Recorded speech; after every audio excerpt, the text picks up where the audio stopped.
के हो गए और तकलीफ होती है। हमारी कौम के कितने जवान ऐसे हैं कि बाकी बारीकी के काम तो छोड़ो, जब निकाह वाली नमाज पढ़ने आता है ना मस्जिद में, निकाह वाली कि इमाम साहब नियत कहलवा दो, तो इमाम साहब ऐसे नियत कहलवा रहे हैं जैसे निकाह पढ़ाया गया है। खुद मेरे सामने की बात है, मैं एक मस्जिद में इमाम था, दो भाई थे, एक ही घर में बारात जा रही थी दोनों की, दोनों दूल्हा बन के आए। मुझसे ये तो कह ही नहीं पाए कि मौलाना नमाज पढ़ा दो, डर लगता था, लेकिन इतना पूछ लिया नियत कैसे करनी है, मैंने इस तरह करनी है। और मैंने कहा 2 रकात पढ़नी है, तो मैं तो बता के पीछे हट गया कि 2 रकात बता दी पढ़ लेंगे। लेकिन ताज्जुब की बात, मैं खड़ा रहा, रकात पे रकात, सजदे पे सजदा, रकात पे रकात, सजदे पे सजदा, पता ही नहीं बंदे को 2 कब पूरी होनी है। अच्छा बारात के कुछ खास लोग जो दूल्हा के साथ जाते हैं वो भी खड़े थे, आके बोले हजरत कितनी देर में होगी नमाज।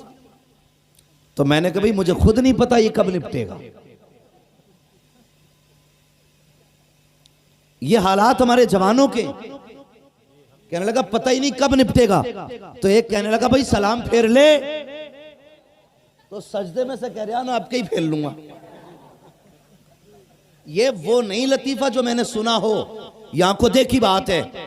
हमारी कौम को नमाज तक का तरीका नहीं आता, और जब कभी खड़े होते हैं चौराहों पर, ऐब निकालने की बारी आती है, कहते हैं फला में ये ऐब है, उसकी मत पूछो, उसकी बताएंगे तो बस शर्म आती है। जब खड़े होते हैं तो अपने आप को अपने वक्त का मुफ्ती आजम समझा करते हैं। बात नमाज की आ जाए तो वुजू के फराइज तक हमें याद नहीं है, हम किस जगह पे चलने लगे हैं, कौन सा रास्ता हमने इख्तियार किया है। वो अल्लाह के बंदो हुजूर से प्यार करो, हुजूर से इश्क करो, और तुमसे गुजारिश है बच्चों वालों, अपने बच्चों को ये सबक सिखाओ कि अगर जीना है तो हुजूर के लिए जीना है, मरना है तो हुजूर के लिए मरना है। जिंदगी ऐसे गुजार के जाओ कि जिसको देखने के बाद खुदा भी राजी हो जाए, मदीने वाला मुस्तफा भी राजी हो जाए। अगर ऐसी जिंदगी गुजार के जाओगे तो क्या गारंटी है तुम्हारे मरने के बाद कोई बख्शिश की दुआ करेगा, कोई गारंटी है? और यार महीने बीत जाते हैं, हम तो कब्रों पे नहीं जाया करते, साल साल बीत जाते हैं, कब्रों का चक्कर नहीं लगाया करते। हमें तो ये भी याद नहीं है बाप की कब्र कहाँ रह गई है, माँ की कब्र कहाँ रह गई है। हमें दुनिया की जरूरतों ने इतना उलझाया है कि हमें कब्रों के निशान तक याद नहीं रखे हैं। वो जरा सोच तो सकी, अगर आज हम कब्रिस्तान नहीं जा सकते हैं तो तुम्हें क्या लगता है तुम्हारे मरने के बाद औलादे कब्रों पे जाएंगी? ये तुम्हारे बेटे तुम्हारी कब्रों पे जाके फातिहा पढ़ेंगे? नहीं, अगर तुम महीने में जाते हो तो ये साल में जाया करेंगे, अगर तुम साल में जाते हो तो ये बरसों में जाया करेंगे, अगर तुम बरसों में एक बार जाते हो तो ये जिंदगी में एक बार जाएंगे। इसलिए कोशिश किया करो अपने बड़ों की कब्रों पे जाया करो, ताकि तुम्हारे बच्चों की आदत पड़े, और ना भी आदत पड़े तो जिंदगी हुजूर की गुलामी में गुजार के जा, और ऐसी जिंदगी गुजार के जा जब तेरा जनाजा उठे तो दुनिया का कोई आदमी कहे ये प्रधान का जनाजा है, कोई कहे जमींदार का जनाजा है, कोई कहे ठेकेदार का जनाजा है, कोई कहे प्रधान का जनाजा है। तुम तो ये बोली बोलो, लेकिन रब के फरिश्ते कहे ये तुम्हारी जानकारी है और हमारी जानकारी ये है कि ये प्रधान का जनाजा नहीं है, मुस्तफा के आशिक का जनाजा जा रहा है, आका के वफादार का जनाजा जा रहा है। अगर इस शान से जनाजा उठा तो कब्र में जाने के बाद कफन चेहरे से बाद में हटेगा, मदीने वाले का जलवा पहले दिखा दिया जाए। नारे तकबीर, नारे रिसालत, उलमाए अहले सुन्नत मसलके आला हजरत, नारे तकबीर। उलमा से प्यार करो, इनसे मोहब्बत करो। मेरे हुजूर ने फरमाया था या तो आलिम बनना या तालिबे इल्म बनना, या फिर इनसे मोहब्बत करने वाले बन जाना। वक्त है तो तालिबे इल्म बनो, पढ़ो। अगर पढ़ नहीं पाए तो पढ़ाई शुरू कर दो। अगर ये भी ना कर सको तो कम से कम इल्म वालों से प्यार किया करो। ये सोच के नहीं ओ भाई ये बहुत बड़े नात खां हैं, ये सोच के नहीं, बल्कि ये सोच के ये हमारे हुजूर के इल्म के वारिस है। सिर्फ नीयत बदलिए, नीयत बदलते कि अल्लाह नेकियों में इजाफा फरमा देगा। हाँ, इल्म वालों से प्यार किया करो, लेकिन एक हंगामा महशर हो तो भूलूं उसको, सैकड़ों बातों का रह रह के ख्याल आता है। वो आदमी जिसके अपने दामन में 36 धब्बे होते हैं, वो इमाम की सलाह करता खड़े होकर के। हमें अपनी आखिरत देखनी है अपनी। दूसरों के बारे में हमसे नहीं पूछा जाएगा, हमसे हमारे बारे में पूछा जाएगा। हम पहले अपनी गलतियों पर निगाह डालें, हमारी जिंदगी कहां गुजर रही है। लेकिन हम इल्म वालों पे उंगली उठाया करते हैं, ये जानते हुए कि हम गलत हो सकते हैं और ये सही होगा, फिर भी हम उन्हें टोका करते हैं। आपके टोकने से कुछ नहीं होने वाला उनका, लेकिन इतना जरूर है कि आप अपनी आखिरत बर्बाद कर लेंगे, अपनी आखिरत बर्बाद कर लेंगे। इसलिए उलमा से प्यार किया करो, इनकी इज्जत किया करो, इनका एहतराम किया करो, सिर्फ ये सोच करके ये हुजूर के इल्म के वारिस है। अगर समझ में बात ना आई हो तो ऐसे समझ लो, अगर आपका बेटा है, घर में आप नाम लेके आवाज दें चलेगा, बेटा कह के आवाज दें चलेगा, तू कह के आवाज दें अपने बेटे को, किसी को कोई एतराज नहीं। लेकिन अगर आपका वही बेटा हाफिज कुरान भी है और मस्जिद के मुसल्ले पे खड़ा है, फिर पूछो इन उलमा से, जब नियत करने के लिए आप उसके पीछे खड़े होंगे तो आप अगर कहेंगे पीछे अपने बेटे के, पूछो इन उलमा से नमाज हो जाएगी? बोले समझ में आ रही है तभी बोलें, नमाज हो जाएगी? और उसने गलत बात कही है, बात भी सच्ची है, पीछे अपने बेटे के, बेटा ही तो है, लेकिन मुसल्ले पे आया तो बेटा नहीं कह सकते, पीछे अपने भाई के, तब भी नमाज नहीं। कब होगी? का ऐसे कह पीछे इस इमाम के, इमाम मानोगे तब नमाज होगी। अब मुझे बता तो सही, हम जिसके पीछे नमाज पढ़ के निकले उसी की भी गिबत शुरू कर दी। इससे बेहतर था कि अपने घर में ही पढ़ लेते, कम से कम गिबत और चुगली के गुनाह में तो नहीं डूबता। और अगर गए हो मस्जिद में तो जो नमाज पढ़ के आ रहे हो उसे बचा के भी लाओ, उसे बचा के भी लाया करो। इसलिए जरूरी है इल्म वालों से मोहब्बत करें, करेंगे इंशाअल्लाह, और अल्लाह तौफीक दे तो कम से कम एक बेटे को हाफिज जरूर बनाएंगे। ये सोच के नहीं इमामत करानी है, बल्कि ये सोच के ये बेटा हमारी आखिरत का सहारा बनेगा। हाँ, आखिरत का सहारा बनेगा। आप दिनों रात एक करके बिल्डिंग बना लो 10 मंजिल, और फिर उलमा से पूछो कोई सवाब मिला? कि नहीं, कोई सवाब नहीं।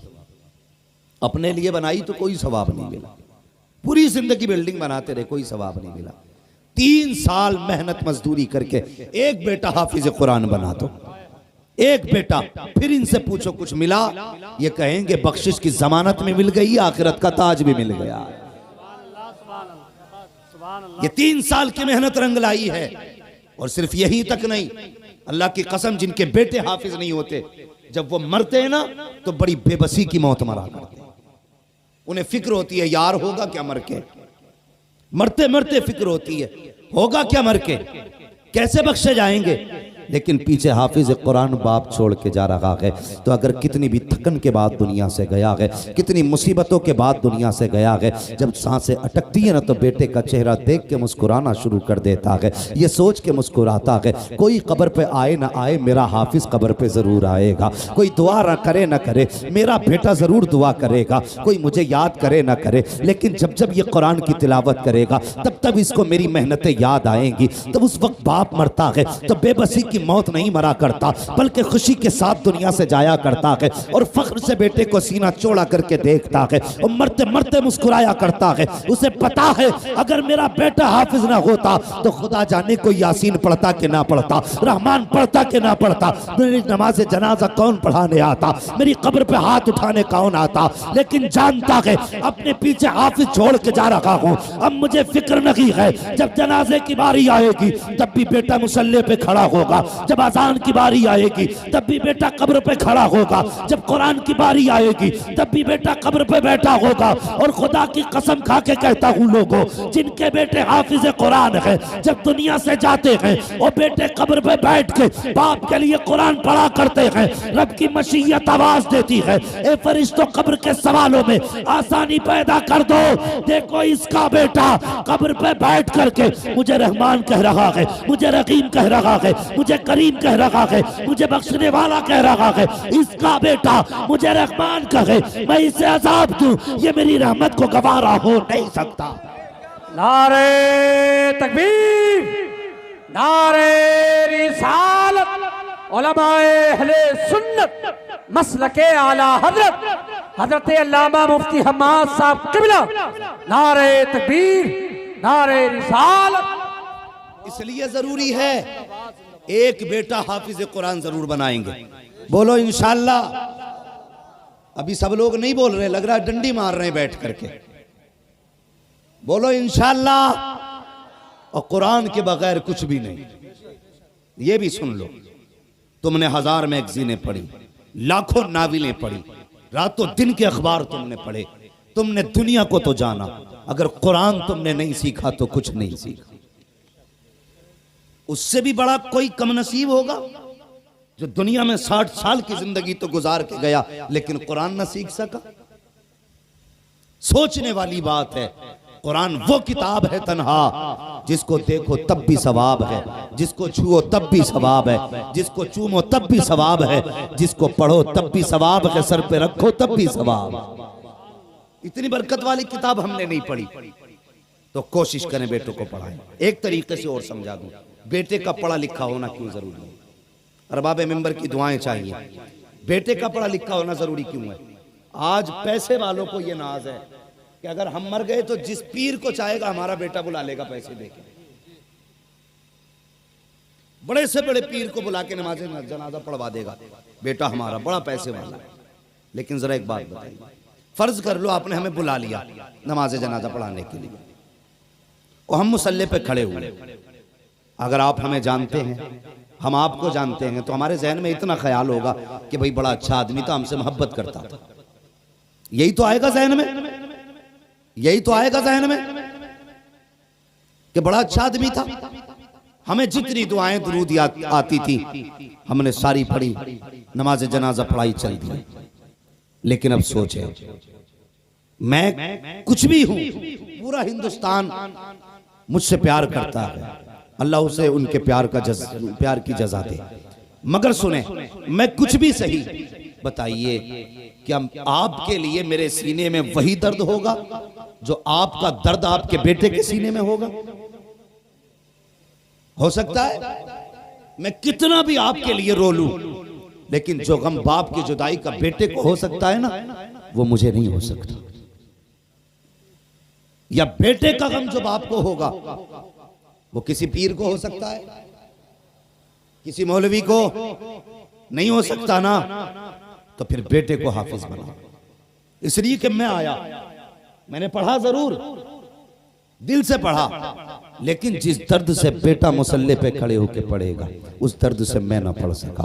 फर्क कितना है, जब बेटा मुसल्ले पे खड़ा होगा, बाप का जनाजा सामने होगा, तो वो देख के आंख में आंसू लाएगा और याद आएगा उसे, ए मेरे मालिक ये वो जनाजे में लेटा है जिससे कभी मदरसे से मैंने खर्चा मांगा था तो इसने टूटी हुई जूती तो पहनी थी लेकिन कुरान का खर्चा बंद नहीं किया था, खुद तो पैबंद के कपड़े पहनता रहा लेकिन मेरे मदरसे के लिबास में कमी नहीं आने दी थी। ए मेरे मालिक, आज ये वो जनाजे पे लेटा है जिसने कई कई दिन तक बिना नाश्ते के खाना पैसा कमाया लेकिन कभी मेरे खाने के खर्चे में कमी ना आने दी। जब बेटे के सामने बाप की ये कुर्बानियां होंगी तो मुझे बता बेटे की आंख में आंसू होगा कि नहीं, बेटे के आंसुओं से बाल चेहरा तर होगा कि नहीं। और जब कोई भी बंदा रब की बारगाह में आंसू गिराता है तो वो इतना करीम है, इतना करीम है, उसकी शान तो ये है, अगर ना मानने पे आए तो पहाड़ बराबर सोना दे दो, वो तब भी राजी नहीं होता है। और अगर राजी होने पे आ जाए तो 2 आंसू कतरे कतरे आंसुओं के गिरा दो, वो 2 आंसू देख करके माफ कर देता है। इसलिए कहता हूं कि बेटों को हाफिज बना लो ताकि तुम्हारे जनाजे के सामने जब बेटा कुरान पढ़ेगा या तुम्हारे जनाजे के सामने बेटा दुआ करेगा तो खुदा की कसम उसकी पलकें भीगेंगी, वो बाप की मगफिरत की दुआ मांगेगा, आंसू पलक से जुदा होकर जमीन पे आने से पहले अल्लाह तुम्हारे गुनाहों को बख्शिश का परवाना अता फरमा। इसलिए जरूरी है बेटों को हाफिज बनाएंगे इंशाअल्लाह। हाँ, बेटे को दीन से जोड़िए। और एक बात और बताऊं, इन पढ़े लिखों के फायदे। आज कई लोग कहते हैं मौलाना औलाद बिल्कुल इज्जत नहीं कर रही, ये बड़ा मसला है, औलाद इज्जत नहीं कर रही। सबसे पहला हमारा सवाल होता है पढ़ाया क्या था, पढ़ाया क्या था कि नहीं पढ़ा लिखा लड़का हमारा, क्या पढ़ा है, का एमए पास है। मैंने कहा नर्सरी से लेकर एमए तक कोई भी कोर्स की ऐसी किताब दिखाओ जिसमें बाप का वो एहतराम सिखाया गया हो जो मदीने वाले मुस्तफा ने सिखाया है। 15 साल की किताबों में एक लाइन ऐसी नहीं दिखा सकते जो मेरे हुजूर ने माँ बाप के एहतराम में सिखाई है। आपने बच्चों को एमए बनाया, काश आपने बच्चों को कुरान का कारी बनाया होता, आलिम दीन बनाया होता। अगर खिदमत भी ना कर पाता तो बाप का गरेबान भी नहीं पकड़ता, बाप के मुंह पे तमाचे भी नहीं लगाता। आज जानते हो हम बच्चों को एमबीबीएस और डॉक्टर बना लेते हैं, बनाइए, अच्छी बात है, मैं तालीम का मुखालिफ नहीं, लेकिन एमबीबीएस बनाने से पहले मुस्तफा का गुलाम बना डालो, हुजूर का आशिक बनाओ पहले, उसके बाद एमबीबीएस बनाओ। जब इश्क सीने में होगा ना तो वो खुराक दबा की बांधेगा, दुरूद मुस्तफा पे पढ़ना शुरू कर देगा। और जब इस तरह दवा देगा कि साथ में दवा भी होगी, मुस्तफा का दुरूद भी शामिल होगा, तो जहां दवा 1% फायदा करती थी वहां पे 99% फायदा शुरू हो जाएगा। ये जरूरी है कि बच्चों को हाफिज कुरान भी बनाए, हुजूर का सच्चा आशिक बनाए। माँ बाप का एहतराम अगर चाहते हैं बच्चे करें तो उन्हें इल्म दीन सिखाएं। और मैंने तजर्बा किया, अगर बच्चे पढ़ें ना लेकिन 10 दिन मदरसे में अगर कोई गुजार दे तब भी वो जमाने से अलग हो जाता है। घर रह के पढ़ना, मदरसे में रह के सोना बराबर होता है। ये मदरसे की बरकतें होती हैं और आज हर बंदा चाहता है दुनिया मेरा एहतराम करे। कुछ दिन पहले एक तस्वीर मैंने देखी थी और वो वीडियो बाज़ाब्ता सोशल मीडिया पे डाला गया था। सोशल मीडिया पे एक गरीब एक बाप था ना, तो उससे लोगों ने कहा कि तुम्हारे हालात ऐसे, ये कपड़े पहन रखे हैं, या इतनी गुर्बत में क्यों जिंदगी गुजार रहे हो, बेटे नहीं है? तो जानते हो उस बाप ने क्या कहा था? उसने कहा मेरे 2 बेटे, एक डॉक्टर है दूसरा इंजीनियर है। का फिर आप इस कंडीशन में?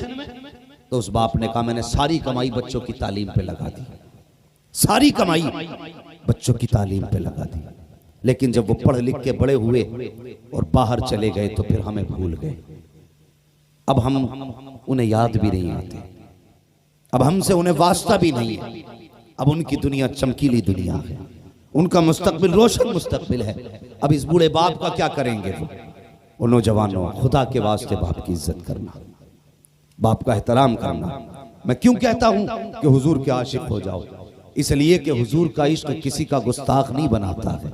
हुजूर का इश्क हमें अदब सिखाया करता है, हमें एहतराम सिखाता हुजूर का इश्क। जब हुजूर का इश्क होगा ना तो फिर बाप रोएगा नहीं। जब हुजूर का इश्क होगा तो माँ की आंख में आंसू नहीं आएंगे। जब हुजूर का इश्क होगा तो कोई किसी को तकलीफ नहीं देगा। जब हुजूर का इश्क होगा तो अपने अमाल भी बेहतर होंगे। हुजूर के इश्क की अल्लाह अकबर। आओ तुम एक दास्तान सुनाऊं भाई, कई बार आपने सुना होगा। अल्लाह अकबर, हुजूर के एक चहीते आशिक हैं, हुजूर के लाडले आशिक हैं, खैरुत ताबई हैं, हुजूर को देखा भी नहीं है। अल्लाह अकबर, मगर इश्क इतना है कि जिससे हुजूर का तज़किरा सुनते थे रोना शुरू फरमा दिया करते थे।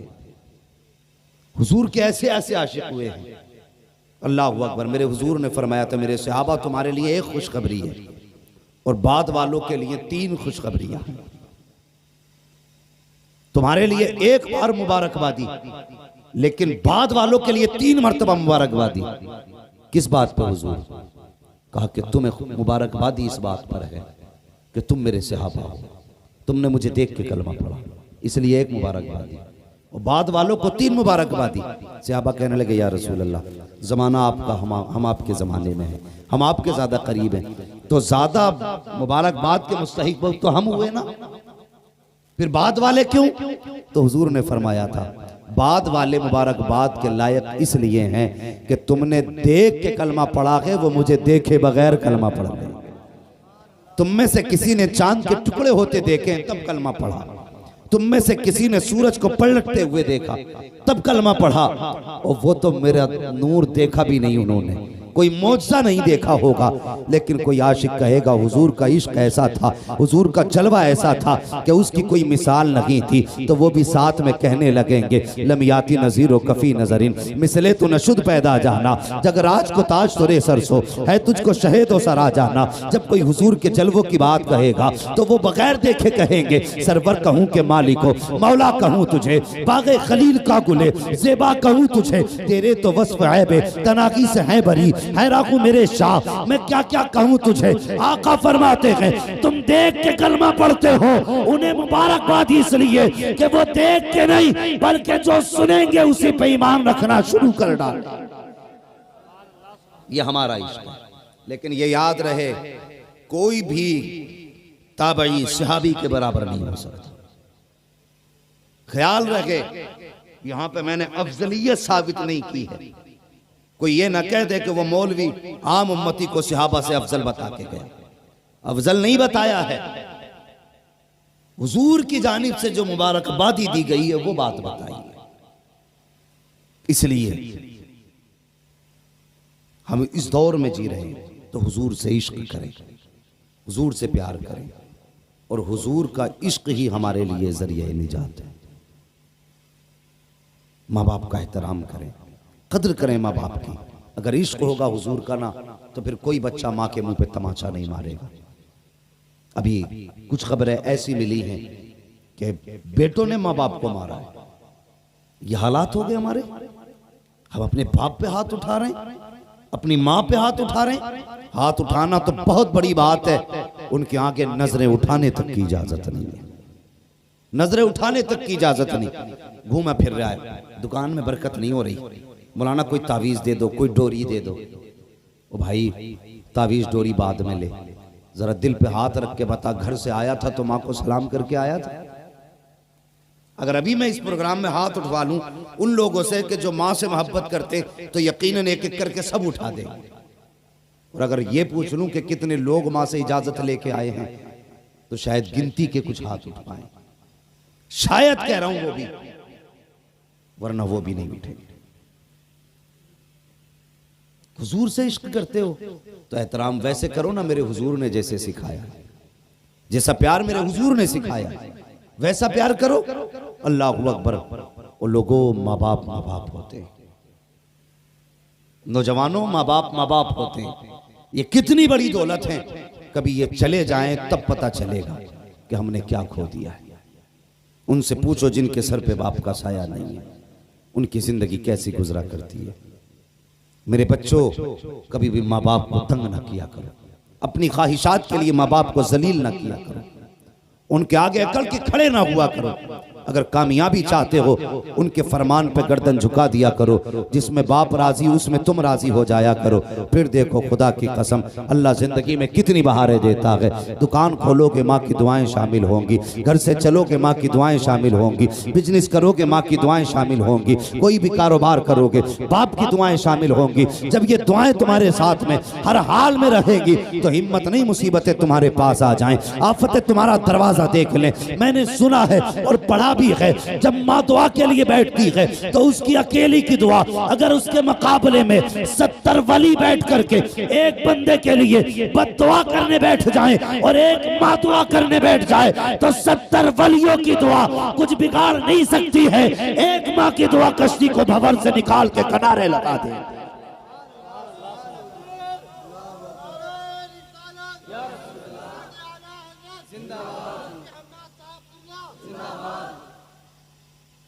ओ लोगों ये हुजूर का प्यार है, ये हुजूर का इश्क है, और ये इश्क ही की हकीकत है कि जो माँ बाप का एहतराम करे समझ लो वही माँ बाप से प्यार करने वाला हुजूर का आशिक है। वरना तुम नहीं जानते मेरे हुजूर के पास कोई कमी थी? बोले कोई कमी थी हुजूर के पास? कोई कमी हुजूर के पास नहीं। जब अल्लाह ने कायनात के खजानों की चाबी हुजूर के हाथ में रख दी,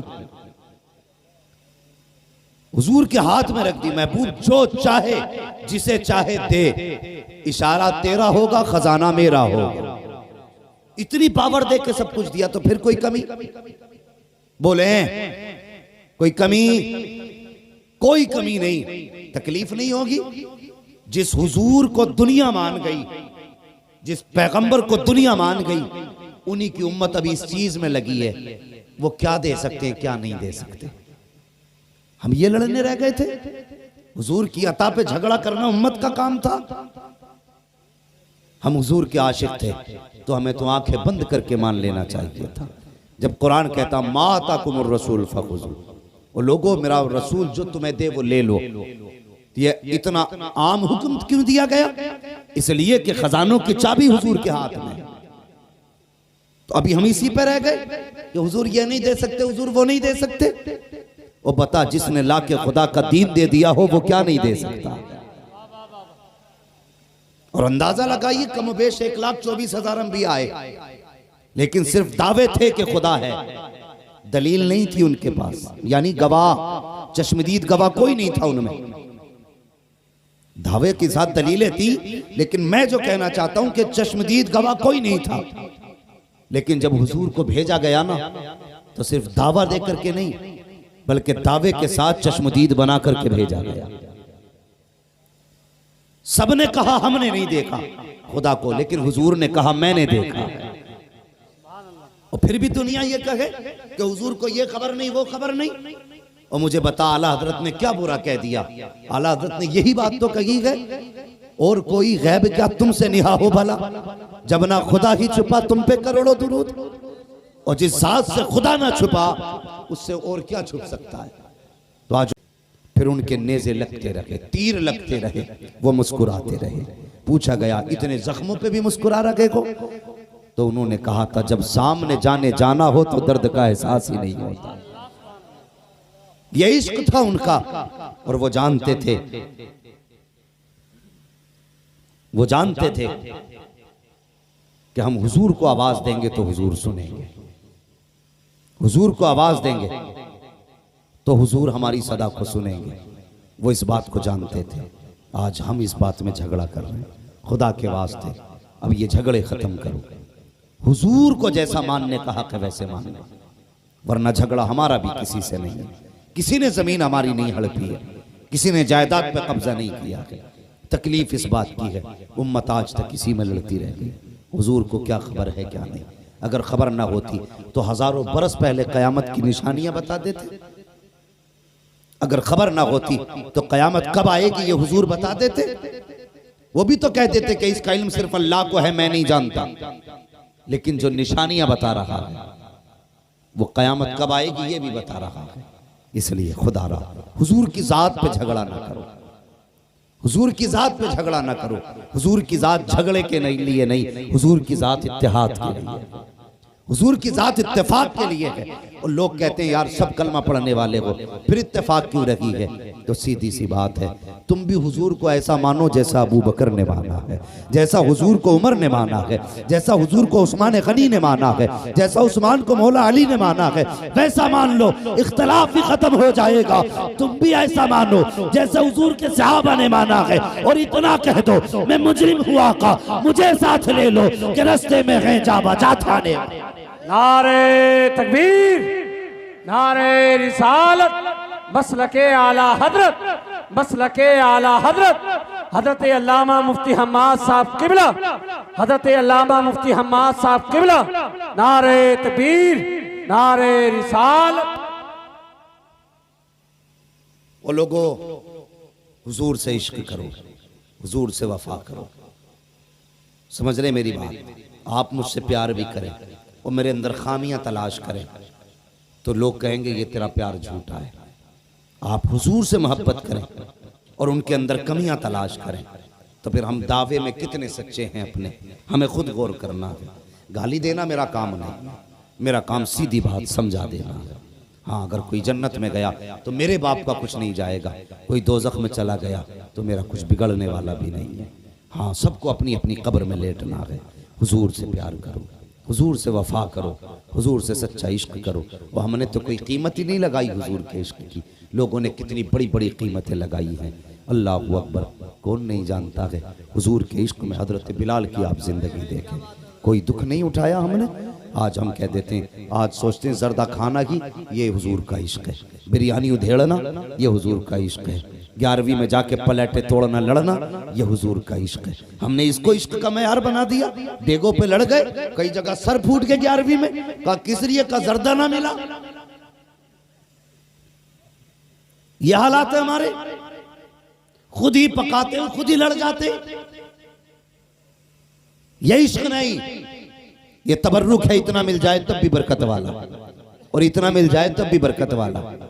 हाँ, अल्लाह खैर करे, समझाना मकसद है, और थोड़ा सा अकल से काम किया करो। 11वीं में मस्जिद में लड्डू बंटते हैं, किसी को ना मिले ना तो कहते इमाम साहब ने कम मंगाए होंगे। अब बताइए कम क्यों ना पड़ेंगे?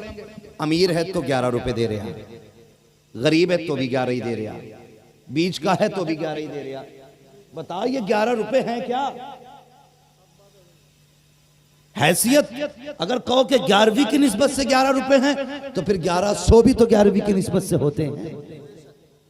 अगर हैसियत 1100 देने की है तो 1100 दे, 11,000 की हैसियत है 11,000 दे। लेकिन करते क्या है, हर घर से 11 रुपए आए, और 11 रुपए में कितने लड्डू मिलते हैं?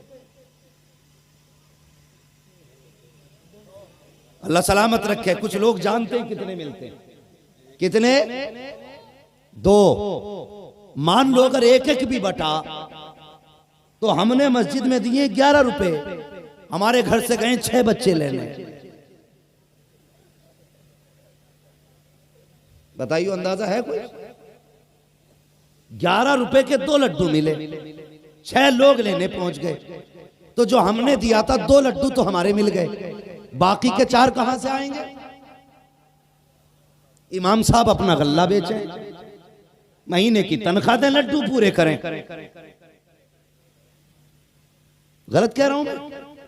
ये सही बात कह रहा हूं। तो ख्याल करें 11वीं को 11वीं के तरीके से मनाया करें। हाँ, लेकिन जिम्मेदारी इमाम ही है बेचारा। ये लड्डू बचा लिए होंगे, पैसे निकाल लिए होंगे।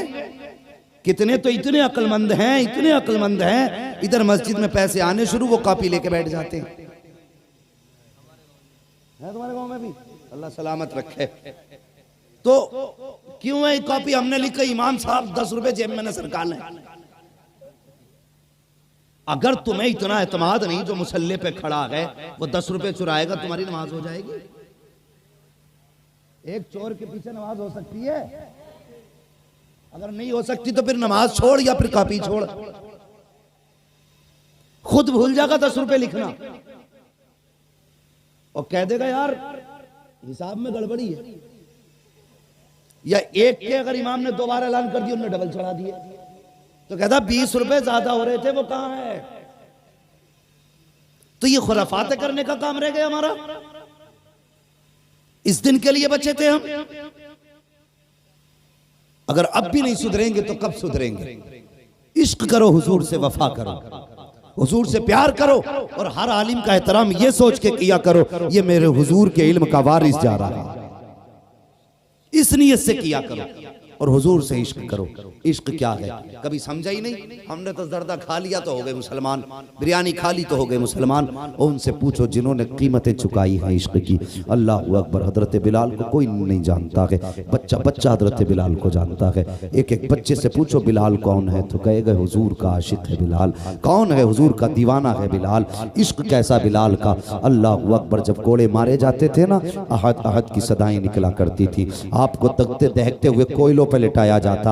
आज कहा जाए ना इस कोयले पे खड़ा हो वरना कलमा छोड़ दे, बंदा कह देगा कलमा छोड़ने तैयार हूं, कोयले पे न चढ़ाइए। ये उनका इश्क था। उनको नंगी पीट करके कोयलों पे लिटाया जाता, फिर उनकी खाल जलती, चर्बी पिघलती और कोयलों पे टपकती, वो बुझ जाया करते थे। फिर उनको कोयलों से हटाया जाता था, लेकिन फिर भी कहा जाता था बिलाल अब भी मान जा। तो मुस्कुरा के कहते थे जान तो दे सकता हूं, दिया हुआ ईमान नहीं दे सकता हूं। अल्लाह अकबर। ये इश्क था उनका। और इश्क हो हुजूर से तो फिर बंदा कहीं भी हो तन्हा नहीं होता है, अगर जंगल में भी सदा दे दे तो हुजूर का जलवा निगाहों के सामने होता है। यही बिलाल है। उमैया ने हाथ रखे तख्त के नीचे, दोनों पाए रखे हैं हाथ के ऊपर और उसके ऊपर से बैठ जाता है। जब उंगलियों पर तख्त का वजन आया, उंगलियां फटी, खून बहा। पहले तो चीख निकली, लेकिन फिर बिलाल सुकून से लेट जाते हैं। सारी रात सुकून में गुजरी है, लेकिन खून हाथ से बहता रहा। सुबह को उठ के उमैया ने कहा, बता तो बिलाल आज की रात कैसी गुजरी है,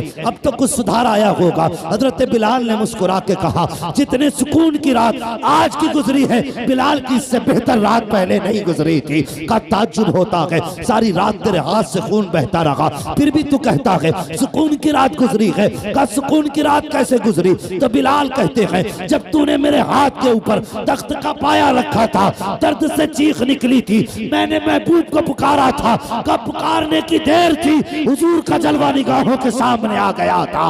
और जब जलवा सामने आया है तो फिर दर्द भूल गया। उनके इश्क की और हुस्न की मिठास ऐसी थी कि चेहरे में खो गया। रात कब गुजरी, कैसे गुजरी, पता न चला। तभी तो बरेली के इमाम कहते हैं, जब आ गए हैं जोशे रहमत पे उनकी आंखें चलते बुझा दिए गए, रोते हंसा दिए। नारे तकबीर, नारे रिसालत, उलमाए अहले सुन्नत, मसलके आला हजरत, नारे तकबीर, नारे रिसालत। आशिकों ने इश्क की कीमत चुकाई है। और लोग कहते हैं कोई वजीफा बता दो हुजूर का ख्वाब में दीदार हो जाए। हैं फ्री में ही देखना चाह रहा हुजूर, फ्री में ही पूरी जिंदगी मेड़े काटता रहा, अब हुजूर दिखा दो इसे। इतना सस्ता है हुजूर का दीदार। पता कब होता है दीदार हुजूर का? जब दिल टूटता है इश्क में हुजूर के, तब दीदार होता है। अगर चाहते हो ना हुजूर जीते जागते दीदार कराएं, तो सबसे पहला काम तो ये कि हुजूर पे दुरूद कसरत से पढ़ा करो। और दूसरी बात, कभी हुजूर के लिए दुख उठा के देखो। जब तुम दुख उठाओगे, खुदा की कसम आवाज देने की जरूरत नहीं है, हुजूर खुली आंखों से आपको अपना दीदार अदा करेंगे। हाँ, लेकिन इश्क तो होना चाहिए हुजूर से। हुजूर के नाम पे कुछ तकलीफें तो हम भी उठाएं। उस कौम से क्या उम्मीद की जा सकती है तकलीफ की, जिसे दाढ़ी में भी वजन लगता हो। दाढ़ी रखने में वजन है। हम कहते हैं हुजूर का दामन नहीं छोड़ेंगे, और काम क्या करते हैं, चेहरे पे दाढ़ी नहीं छोड़ेंगे, जुम्मे के जुम्मे साफ करा रहे। अगर कहीं टीचर बन गया तो रोज रगड़ के जा रहे। ये बाल नहीं आना चाहिए। और जवानों, ये बाल इतनी बरकत वाले हैं, अगर इसकी हकीकत पता चल जाए ना तो एक बाल तक तुम नहीं कटाओगे। जितनी बरकत की चीज है दाढ़ी। मैंने तो यहां तक बुजुर्गों को फरमाते सुना, अगर सुन्नी सही उल अकीदा कब्र में जाता है दाढ़ी लेकर के, फरिश्ते आते ना हिसाब सवाल करने के लिए, जब फरिश्ता कफन उठाता चेहरे से, सुन्नी सही उल अकीदा है ना, तो चेहरे की दाढ़ी देख के ना ढक देता है। दूसरा कहता क्या बात है, हिसाब नहीं लेना? तो कहता मुझे हया रही गई, इसके चेहरे पे मुस्तफ़ा की सुन्नत मौजूद है। ये इस दाढ़ी की बरकत है, इस दाढ़ी की बरकत। और फरमाया गया अगर दाढ़ी में सफेद बाल बन गए और उस बालों को लेके मर गए तो कब्र में अंधेरा नहीं होगा। उसके सफेद दाढ़ी के बालों से अल्लाह उसकी पूरी कब्र को रोशन फरमा दे। लेकिन सफेद की फजीलत है तो बंदा कोई नील लगाए घूम रहा दाढ़ी में, कोई गेरू लगाए घूम रहा, कोई काली पीली करे घूम रहा। और भाई ये जितनी सफेद होती है उतनी खूबसूरती बढ़ाया करती है। हाँ, नहीं लगता ऐसा? ऐसा लगा कुछ तो मेहंदी लगा के भूल ही जाऊं कई साल तक के लिए, तो निरी मैली सी लगने लगती है। ऐसा लगता है जैसे नमू ही नहीं धोया। वो अल्लाह के बंदे, सफेद थी तो खूबसूरत तो लगती, तो इसे सफेद रखा करो। सफेद नाजायज नहीं है मेहंदी लगाना। कभी ये ना समझे कि मौलवी नाजायज कह के गया, जायज है। लेकिन जो हुस्न सफेदी में है ना, वो किसी रंग में नहीं है, किसी रंग में नहीं है। तुम देख लेना, दो बुजुर्ग बैठा लेना, एक नीली रंग के लाया हो, दूसरा सफेद लिए बैठा हो, फिर देखना नूर की बारिश किसके चेहरे पे हो रही है। ये सफेदी अल्लाह की तरफ से बुजुर्गी का ऐलान है। तो चेहरों पे दाढ़ियां सजाएं नौजवानों, फिर इसकी बेपनाह बरकतें हैं, बेपनाह बरकतें हैं। और हुजूर के नाम पे दाढ़ी रखो, हुजूर के नाम पे, फिर देख खुदा की कसम अल्लाह के करम से हुजूर तुझ पे कितने मेहरबान होते हैं। हम दाढ़ियां ही नहीं रख सकते, जुम्मे के जुम्मे कटवा रहे। अगर कोई बंदा, वो था ना एक शख्स ने कार्टून बनाया था, तो हम मजम्मत करते हैं, गलत किया मिल जाए तो गर्दन काट दें उसकी, ये इश्क है। मगर बात ये है हम कार्टून बनाने वाले पे इतने नाराज, और जो रोज दाढ़ी मुंडा के नाली में फेंकते हैं, क्या उन्हें हुजूर की सुन्नत याद नहीं आती? ख्याल करें, चेहरे रौनक पा जाते हैं जब चेहरे पे दाढ़ी आती है। तो नौजवानों कोशिश करो, ये मत सोचना, लोग कहते हैं शादी नहीं होगी भाई दाढ़ी रख ली तो। क्यों? ये जितने दाढ़ी वाले इनमें से कोई ऐसा है जिसकी ना हो रही हो? कभी शादियां दाढ़ी से नहीं रुका करती। फर्क ये है, अगर चेहरे पे दाढ़ी होगी ना तो दाढ़ी की बरकत से तेरे घर में जो आएगी नचनिया नहीं आएगी, बल्कि तेरे बिस्तर पे कनीज़े फातिमा ज़हरा चल के आएगी, ये गारंटी। अगर चाहते हो कि तुम अच्छी नस्ल को अच्छी गोद दो तो फिर चेहरों पे दाढ़ियां सजा लो। ये खुद ऐसा एंटिक है कि शैतान औरत तुम्हारे करीब आ ही नहीं सकती, इसलिए दाढ़ी की बरकत भी है। तो सजाएंगे इंशाअल्लाह चेहरों पे दाढ़ी, कोशिश करें हुजूर की सुन्नत से प्यार करेंगे और चेहरे पे दाढ़ी सजाएंगे, और जवानी में भी मरे ना तो इस शान से मर के जाएंगे। अगर चेहरे से कफन हटा दें फरिश्ते, हुजूर देख के मुस्कुरा के कह दें सोने दो, देखते नगी वो सीने पे मेरी सुन्नत रख के ला रहा। इसलिए जरूरी है। हाँ, मूछे कटवाओ, ये हुक्म है, दाढ़ी बढ़ाओ, मूछे पस्त कराओ। इतनी बड़ी मूछ मकरू है जो पानी वगैरह पीने में पानी में टच हो, समझ रहे?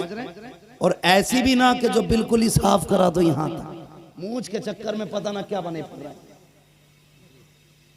हाँ, मूछ का तसव्वुर ही अलग ले लिया लोगों ने, यहां तक मार गए, ऐसा लग रहा है नकली लगाए घूम रहे हैं। हाँ, तो मूछे पस्त कराने का हुक्म है, मुंडाने का नहीं। यह भी ख्याल रहे, मुंडाने में पस्त कराने में फर्क होता है।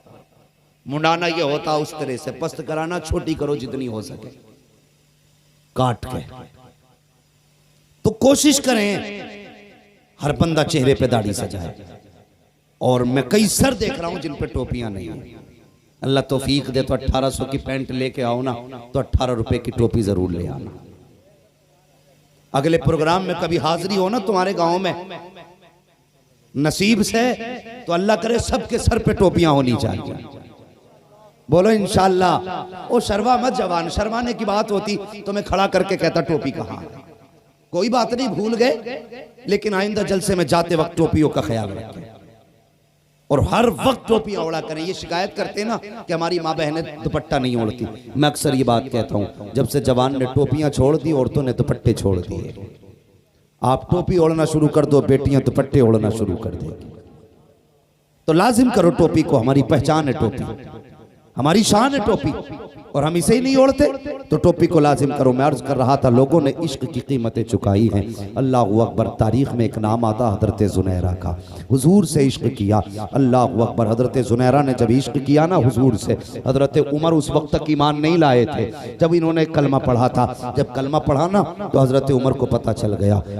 बुलाया हजरत जुनैरा के मालिक ने, कहा देखो उमर ये कलमा पढ़ चुकी है। हजरत उमर ने तुर्रे मारना, कोड़े मारना शुरू किए, या जो आपके पास चीजें थी मारने की उनसे मारना शुरू किया। अगर बात करें कि ये कोड़ा तो सल्तनत में था, लेकिन उस वक्त रिवाज था कोड़े मारने का, तो उस वक्त भी कोड़े मौजूद थे। जिस तरह से भी आपसे मारा गया, जब मारते मारते थक गए तब हजरत जुनैरा ने कहा था उमर पानी पी लो, फिर मारो। हजरत उमर ने पानी पिया, फिर मारा, का कलमा छोड़, लेकिन कलमा नहीं छोड़ा।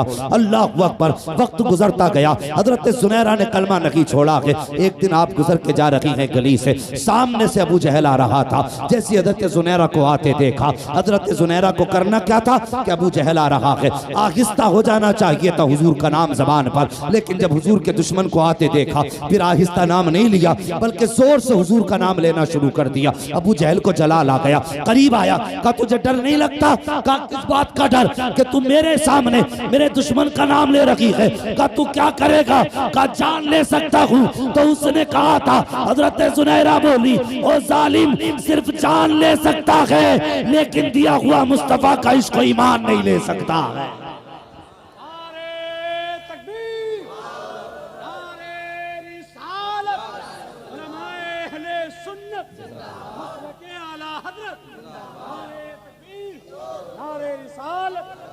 ये हजरत जुनैरा का इश्क है। अल्लाह अकबर जब कहा कि नहीं मानोगी, कहा नहीं, तो अल्लाह अकबर आपके हाथ बांधे गए और बांधने के बाद सरिये लोहे के पिघलाए गए, गर्म किए गए। उसके बाद हजरत जुनैरा की आंख के करीब किया गया। कहा जुनैरा अब तो सौदा होगा, या तो हुजूर का दाम छोड़ दे वरना तेरी आंख जलाई जाएगी, आज के बाद तू इस आंख से नहीं देख पाएगी। हजरत जुनैरा ने कहा आंख की औकात क्या है, हमें तो सांसें भी मिली हैं तो हुजूर के सदक़े में मिली हैं, तुझे जो करना है कर। अल्लाह अकबर वो दहकती हुई सलाख, वो सरिया गरम आपकी आंख पे लगाया गया, आंख फूटी खून बहने लगा। फिर दूसरा सरिया गरम किया गया। कहा जुनैरा अब तो मान जा, अगर अब भी नहीं मानोगी तो तेरी दूसरी आंख निकाली जाएगी। हजरत जुनैरा ने कहा जो चाहो कर लो, हुजूर का नाम नहीं छोड़ना है। दूसरी आंख पे भी गरम करके सरिया लगाया गया, दोनों आंखें फूट जाती हैं। हजरत जुनैरा की जबान पे शिकवा नहीं आया। फिर दुश्मनों ने कहा था जुनैरा अब चल एक काम करते हैं। कहा कौन सा काम? का एक काम तो कर जिसके नाम पे तूने अपनी आंखें गवाई हैं, अब उसे आवाज दे, अगर उसमें पावर है तो वो आके तेरी रोशनी लौटा दे, अगर हो सके तो वो तेरे बंधे हुए हाथ खोल दे, बुला उसको। अगर तुझे लगता है वो तुमसे प्यार करता है तो आवाज दे के देख। हजरत जुनैरा ने इतना सुना है, चीख निकल जाती है हजरत जुनैरा को। उसी चौक में दुश्मनों ने छोड़ा है, हाथ बंधे है, जमीन पे पड़ी है हजरत जुनैरा, आंखों से खून बह रहा है। जब ताना हुजूर के इश्क का दिया गया तब हजरत जुनैरा ने आंसू बहाए और रो के कहती ए मेरे मालिक मेरी एक आंख गई, मैंने शिकवा नहीं किया, मुझे कोड़ों से मारा गया, मैंने कोई शिकायत नहीं की, मुझ पर जुल्म किए गए, आज तक कोई शिकवा नहीं किया, मैंने दोनों आंखें गवा दी हैं, आज तक कोई शिकवा नहीं है मेरे मालिक। लेकिन आज बात तेरे महबूब की शान की आ गई है, आज उनकी इज्जत और अजमत की आ गई है, ए मालिक मेरे महबूब तक मेरी खबर पहुंचा दे। ये कहते कहते रोने लग जाती है। कुछ देर गुजरी है, हवा का झोंका आया, उस झोंके के अंदर नबुव्वत की भीनी भीनी खुशबू आने लग जाती है। जुनैरा समझ जाती है ये खुशबू तो मेरे महबूब की है, ये भीनी भीनी खुशबू तो मेरे आका की है। अल्लाह अकबर। जब हुजूर करीब पहुंचे हैं, हजरत जुनैरा रो रही है। आका फरमाते जुनैरा इस बात पर रो रही हो कि आंखों की रोशनी चली गई है, इसलिए रो रही हो कि अब जमाना नहीं देख पाओगी? कहते नहीं या रसूल अल्लाह, इसलिए नहीं रोई कि दुनिया की बहारें नहीं देखूंगी, बल्कि इसलिए रो रही हूँ कि आज के बाद हुजूर का जलवा कैसे देखूंगी, महबूब का चेहरा कैसे देखूंगी। अल्लाह अकबर। फिर उसके बाद हजरत जुनैरा ने कहा था या रसूल अल्लाह मेरे आंखें गवा दी गई हैं, लेकिन दर्द इस बात का है कि आपको कैसे देखूंगी। मेरे हुजूर ने अपना लुआबे दहन लिया और लेने के बाद हजरत जुनैरा की आंखों पे लगाया, बस लुआबे दहन का लगना था। हजरत जुनैरा कहती है फिर जो आंखों के में रोशनी आई है, ऐसा लग रहा था कि इससे बेहतर रोशनी आज से पहले भी नहीं थी, जैसी अब आई है। तभी तो बरेली के इमाम ने कहा है कौन देता है देने को मुंह चाहिए, देने वाला है सच्चा हमारा। नारे तकबीर, नारे रिसालत, मसलके आला हजरत, मसलके आला हजरत, नारे तकबीर, नारे रिसालत। अल्लाह अकबर। ये हुजूर का इश्क। और उसके बाद हजरत जुनैरा ने जब आंखों की रोशनी आ गई फिर आवाज दी, कहाँ है अब वो लोग जो मेरे महबूब को चैलेंज कर रहे थे? और कहा सुनो जालिमो, अगर तुम आंखें लेना जानते हो तो मेरा महबूब आंखें देना जानता है। हाँ, मैंने कहा था इश्क में जब कोई कीमत दी जाती है ना तब इश्क कामयाब होता है, तब इश्क कामयाब होता है। जवानों हुजूर से इश्क करो, हुजूर से प्यार करो, हुजूर से वफा करो, यही असले जिंदगी है। माँ बाप की इज्जत करो, इनकी कदर करो। और छोटे छोटे बच्चे जो मेरे सामने बैठे इनसे गुजारिश करना चाहता हूँ, अगर चाहते हो ना कि तुम्हारी जिंदगी भी एक रोशन जिंदगी बने। तो बेटे